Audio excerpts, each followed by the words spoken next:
O Senhor diz para Paulo: a minha graça te basta, porque o meu poder se aperfeiçoa na fraqueza. Isto aqui é um princípio governante para todos nós, não somente para Paulo, mas para todos nós. O poder que se aperfeiçoa na fraqueza.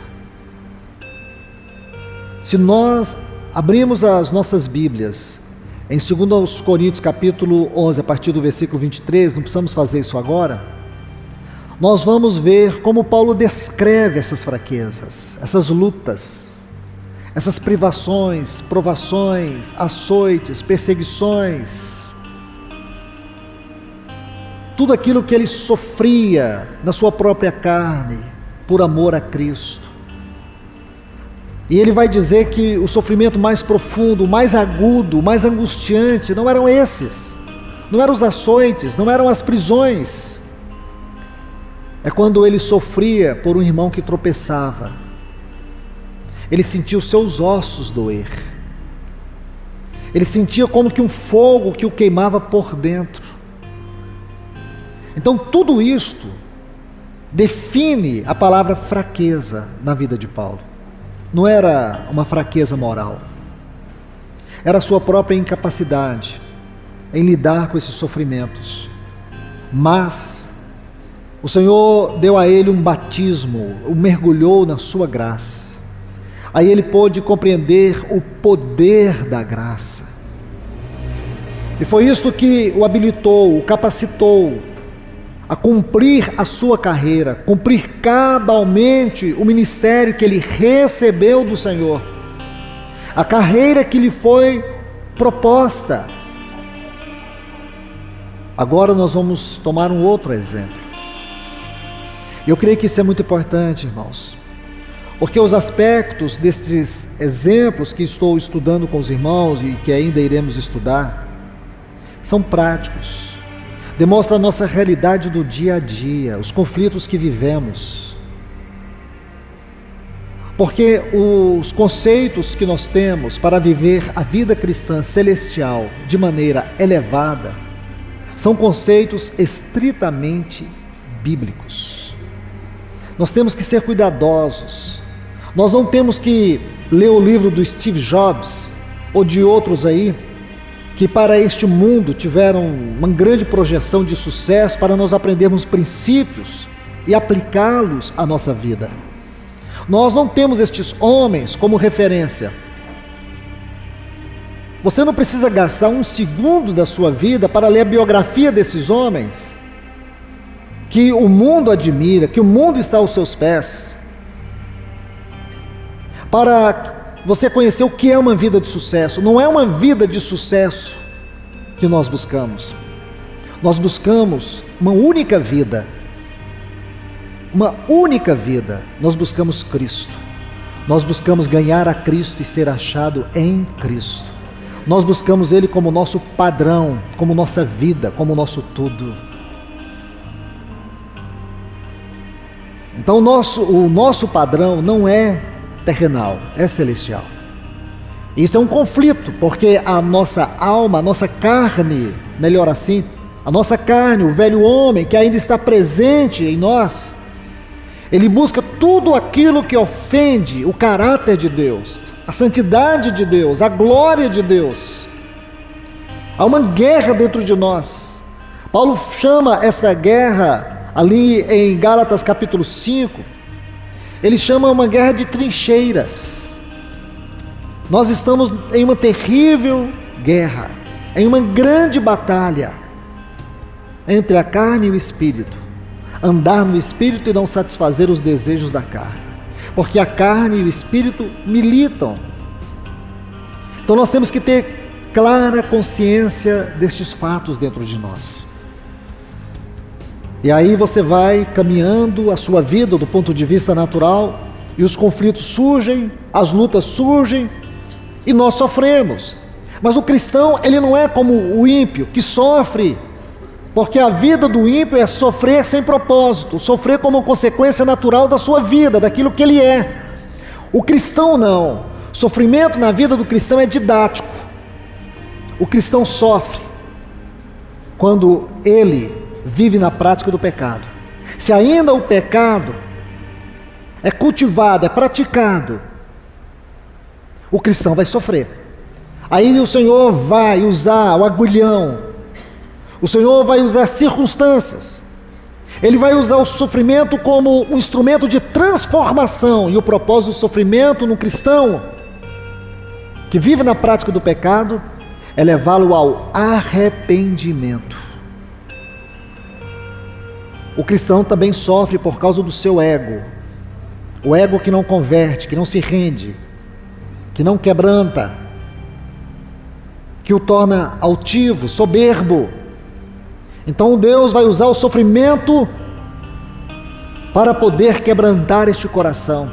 Quando Deus toma o sofrimento na nossa vida para tratar com o nosso ego, o objetivo de Deus é tornar-nos homens e mulheres quebrantados. Ele vem quebrar essa cervical aqui, para você se curvar, para você se render. E por último, o cristão, ele sofre por causa de Cristo, por causa do testemunho de Cristo. E quando ele sofre por causa do testemunho de Cristo, o objetivo deste sofrimento é produzir nele amadurecimento. Então nós sofremos por causa dos pecados, arrependimento; por causa do ego, quebrantamento; por causa de Cristo, crescimento. Então o sofrimento na nossa vida é didático. Sofrimento é um instrumento de transformação de caráter. Nós temos que entender isso, irmãos. Agora você vai vendo que o padrão que Deus nos dá é isto, um padrão celestial. Nosso conceito de valores, de medidas, de tamanho, seja lá o que for, nunca é de acordo com o padrão do mundo. Uma das grandes tragédias que explica a degradação espiritual de muitas comunidades é porque eles, consciente ou inconscientemente, eles são tomados pelos padrões, pelas medidas, pelos valores do mundo. Deixe-me dar um pequeno exemplo aqui. Como se mede o tamanho de uma comunidade cristã? Será que a gente diz assim, a comunidade de tal lugar é muito pequena lá tem só 5 irmãos. É pequena, é pequena. Mas a comunidade tal tem 500 irmãos. Nossa, lá é grande. Será que este é o padrão de Deus para medir o tamanho de uma comunidade cristã? Não é. Bom, então qual que é? Se não é, temos que ter uma base bíblica para contrastar isso. É tão simples essa base. Mateus capítulo 18, versículo 20. Tem muitos aspectos aí. Se você ler desde o 18, o Senhor vai colocar o fundamento, vou dizer assim, o fundamento doutrinário da realidade da vida da igreja. O que for ligado na terra terá sido ligado nos céus. Então, como que nós podemos explicar o que é uma igreja cristã baseada nesse texto? É o lugar onde os céus e a terra se encontram. Amém? Esse é o primeiro ponto. Aí, se você ler o versículo 19, nosso Senhor vai dizer assim: se 2 dentre vós concordarem acerca de algum assunto, e esse assunto tem que ser de acordo com a vontade de Deus, isso será realizado pelo Pai. Então nós podemos colocar um outro ponto. Estou passando sobre isso de maneira muito superficial, mas encorajo vocês a ir aos pés do Senhor. Vocês vão perceber a grandeza desses textos, suas dimensões.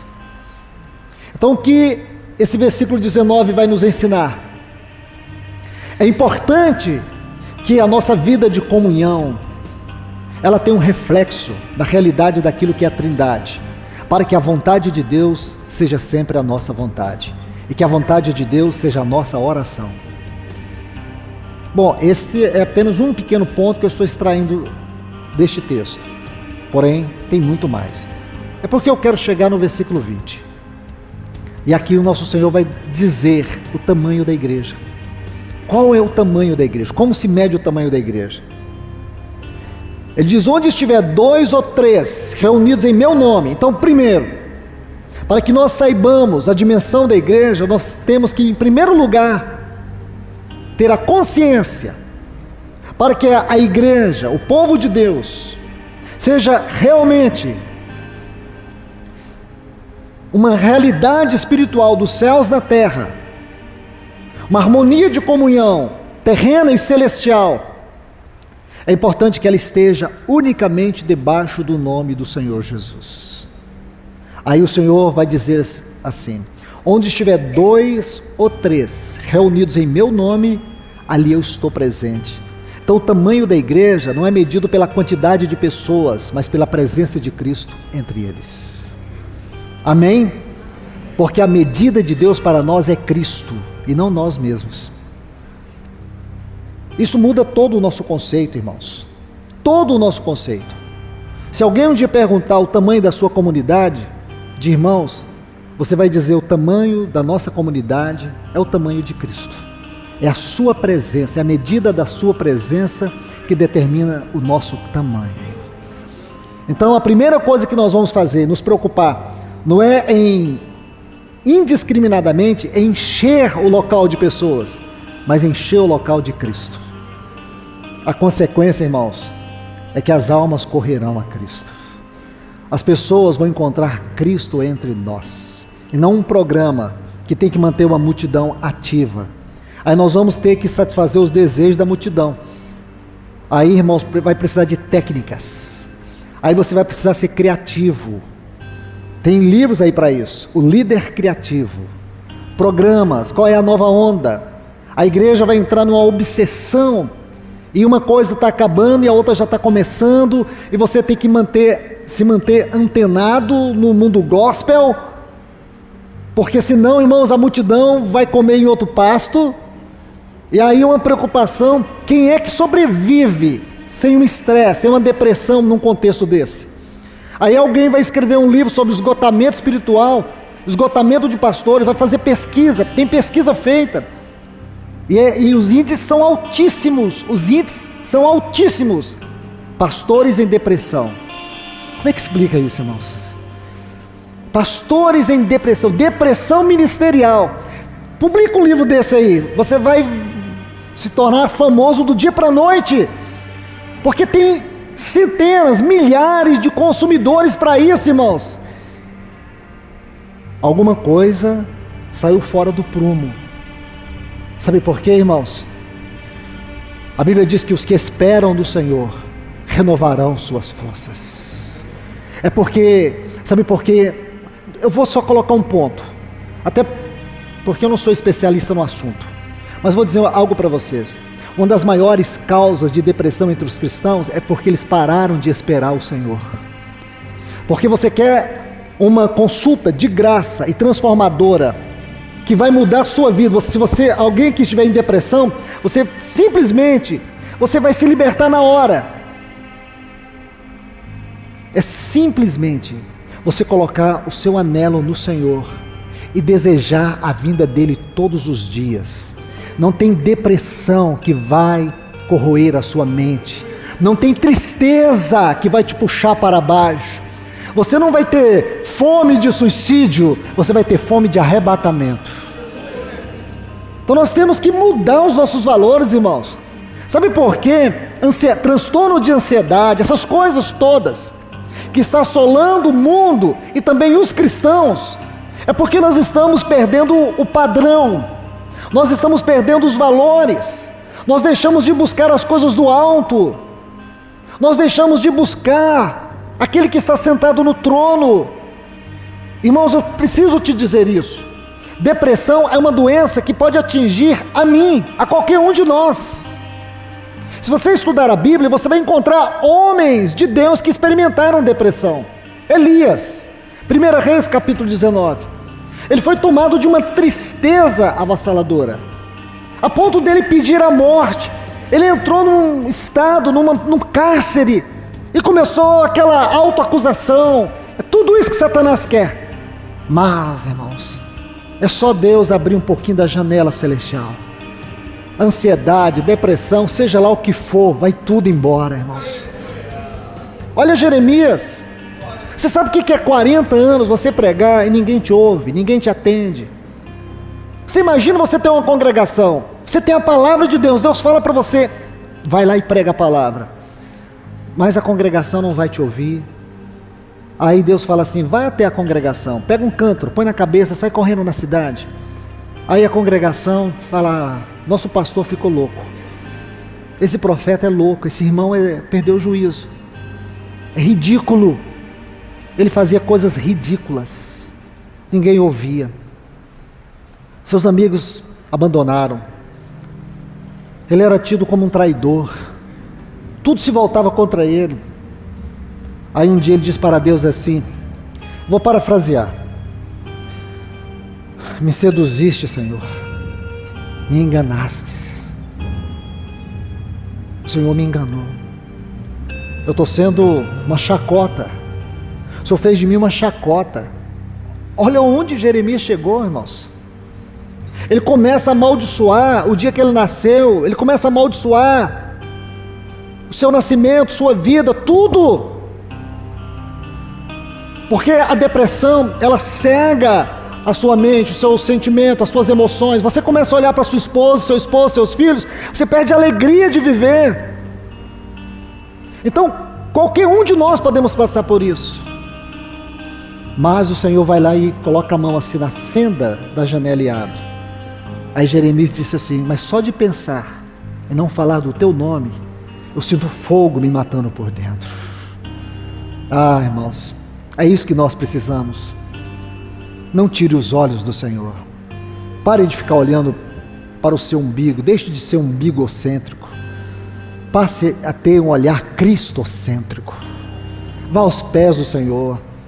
Não há nada, irmãos, não há nada que possa libertar você da depressão, de transtorno de ansiedade, do que a vida piedosa aos pés do Senhor. Vai estudar a vida de Maria em Lucas capítulo 10. Você vai ver que esta única coisa vai ser melhor do que fazer 10 meses de sessões com um psiquiatra. Você vai ver. Você vai ver que é muito melhor se alimentar da comunhão com Deus do que ficar escravizado por remédios que vão controlar suas emoções. Meus irmãos, receba esta palavra, porque ela vem do Senhor para vocês.